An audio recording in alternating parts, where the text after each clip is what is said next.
Hello, I'm Dr. Suzanne Cassidy, and I've been asked to talk about the significant advances in research and practice over the 30 years since the establishment of the International Prader-Willi Syndrome Organization in 1991, and the role of the International Prader-Willi Syndrome Organization, Ipso, in fostering those advances. I'm a pediatrician and medical geneticist, now retired.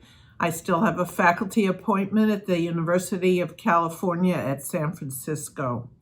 I have a 35-year career behind me in clinical practice and research on Prader-Willi syndrome, and I was an organizer of the 1991 conference that led to the establishment of Ipso.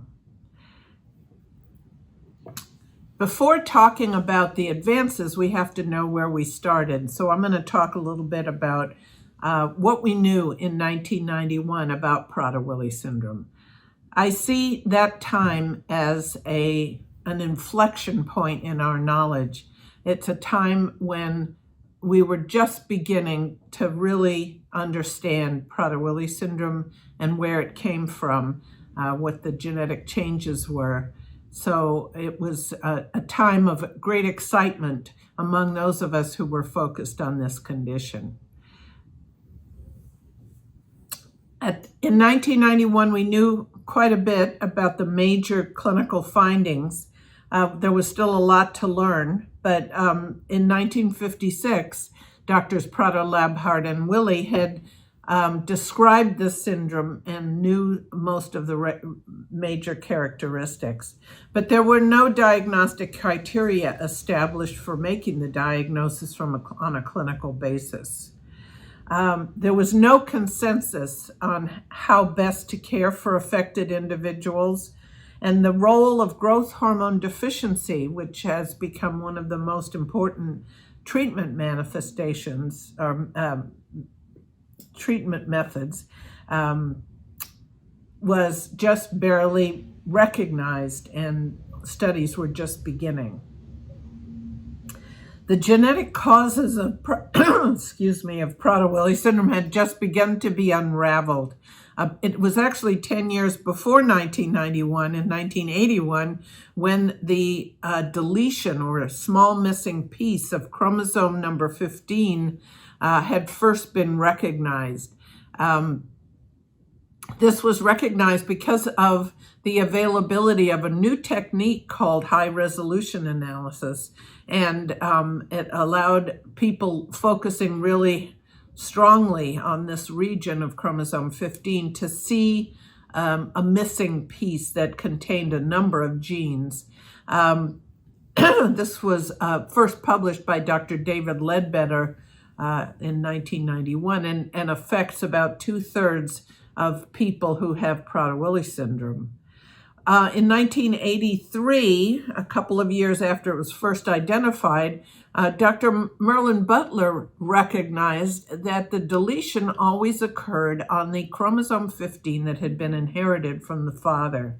The father himself had normal chromosome 15s, but whatever sperm went to make up the offspring had acquired this deletion. In 1989, it was recognized that most of the rest of the people who had the characteristics of Prader-Willi syndrome had a condition in which they had, instead of one paternally inherited and one maternally inherited chromosome 15, they had two maternally inherited chromosome 15s, a condition called uniparental disomy. And the fact that the paternally contributed chromosome 15 was missing, because having 3 chromosome 15s is lethal. The fact that the chromosome 15 from the father was missing means that the same genes whose absence caused Prader-Willi syndrome when there was a deletion were also missing when there was 2 maternal chromosome 15s instead of 1 from each parent. But we really didn't know much about why this was happening at that time. It appeared that there was something about a parent of origin effect on genes, on the expression of genes. We didn't know very much at all about what genes were in that region or what they did. So this was kind of an exciting time in the genetics community in trying to sort this out.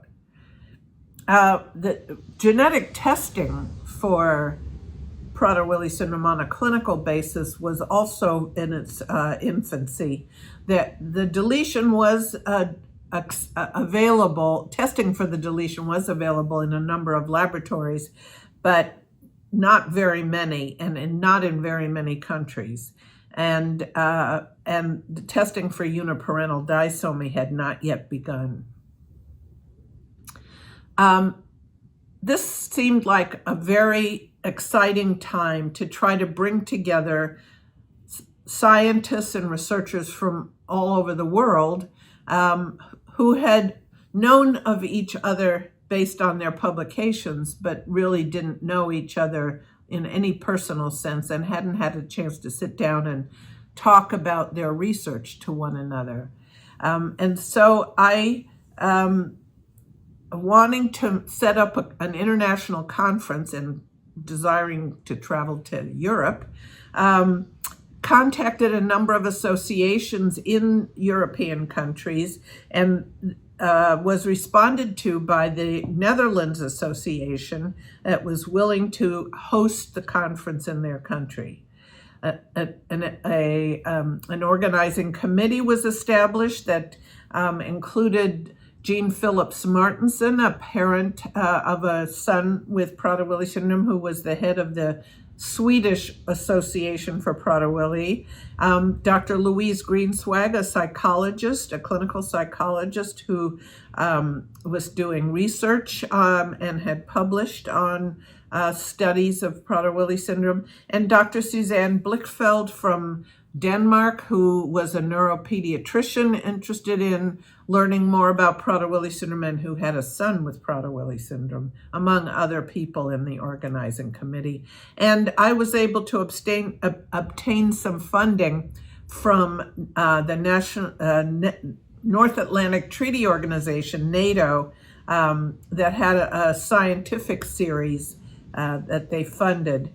And this allowed us to be able to support faculty members, people who are giving talks, to come to the conference.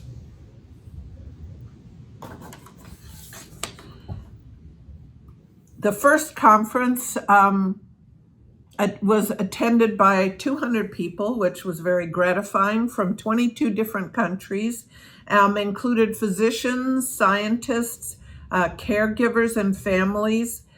Physicians had a wide range of areas of specialization, which was pretty unique among medical conferences. So there were geneticists and endocrinologists and respiratory specialists and developmental specialists. There were psychologists and psychiatrists.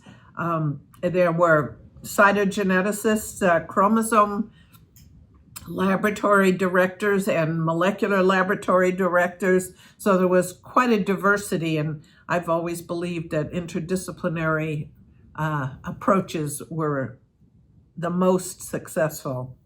The scientific conference had 33 platform presentations and 33 other presentations from posters by individuals from 15 countries and 4 different continents. We had published a medical article that reviewed the conference in the American Journal of Medical Genetics, and also published a book in the series from NATO that they required us to do in exchange for the money they gave us.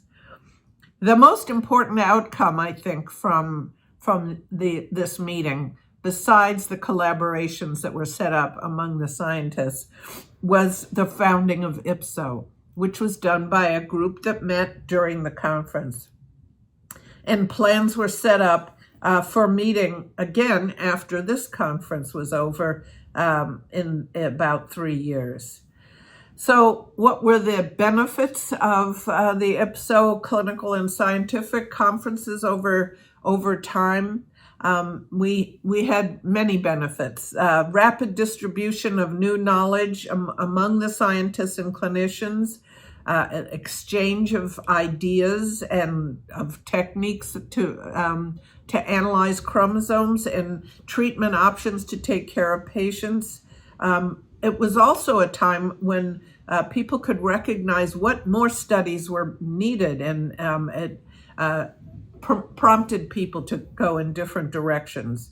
There was establishment of international research collaborations, and there were development of more sites with multiple individuals with Prader-Willi syndrome attending a clinic where clinical trials could be effectively done. And so Ipso became very involved in the international community, looking at the issues of Prader-Willi syndrome. What Ipso did was to become a focus for questions from physicians and scientists and from families and care providers of various kinds, and put people in contact with one another.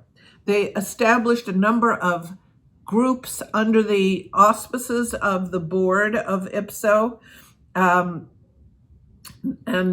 individuals from these groups made presentations and helped to organize conferences.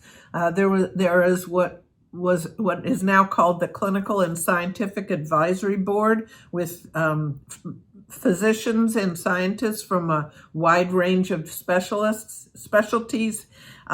There is the Professional Providers and Caregivers Board, which deals with how to care for people from a non-medical perspective. That is, how to help them achieve the greatest possible quality of life and happiness in their lives. And there was a committee set up called FamCare, which was to answer questions and dilemmas from parents who were caring for their adult with Prader-Willi syndrome in their home.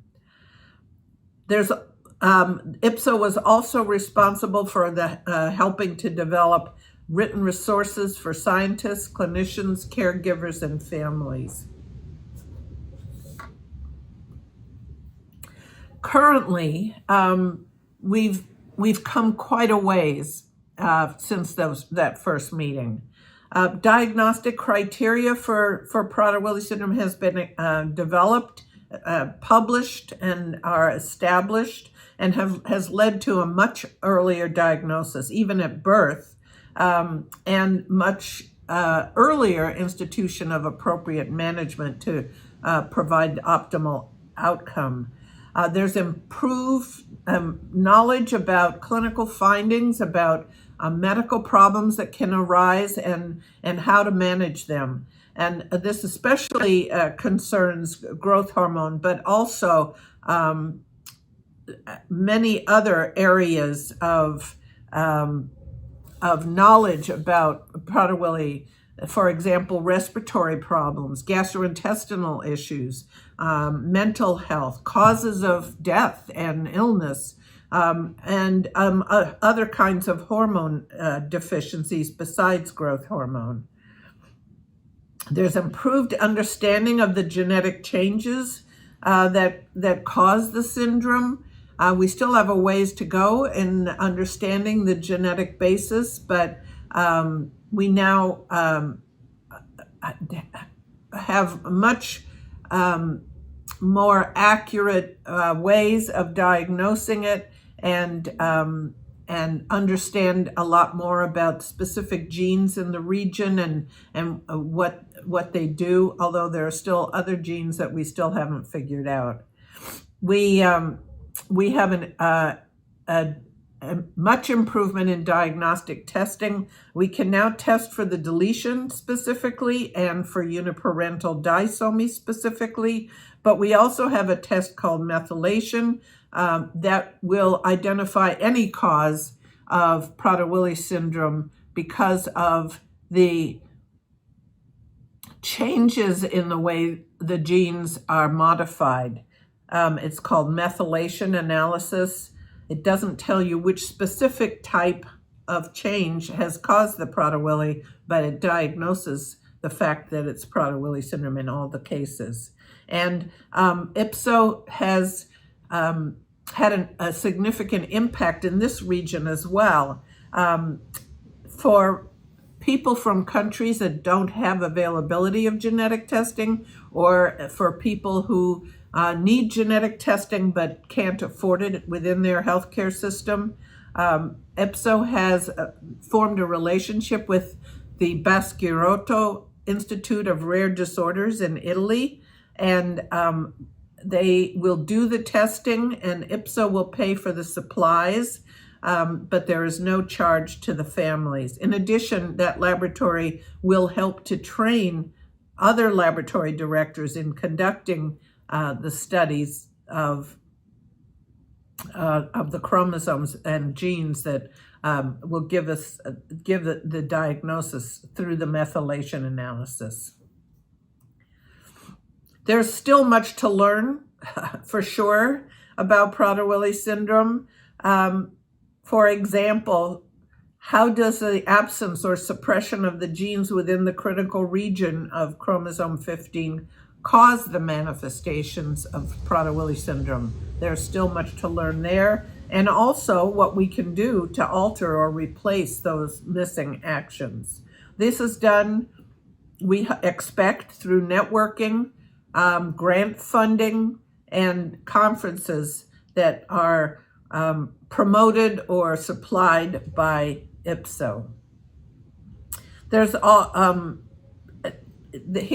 here we're specifically interested in how to treat the drive to eat excessively and how to impact the behavioral and developmental difficulties of Prader-Willi syndrome. Educational outreach is another big area of progress.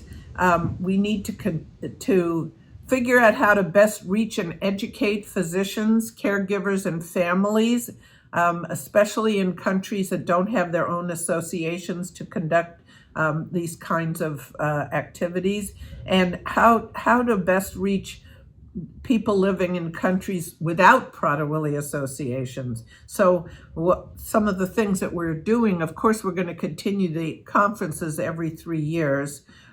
We Ipso provide scholarships to the conferences for people who will take the information back to their country, help organize and supply speakers for national and regional conferences. We're going to be requested to produce more internet conferences now that we know how effective they can be, and of course continue to produce written materials.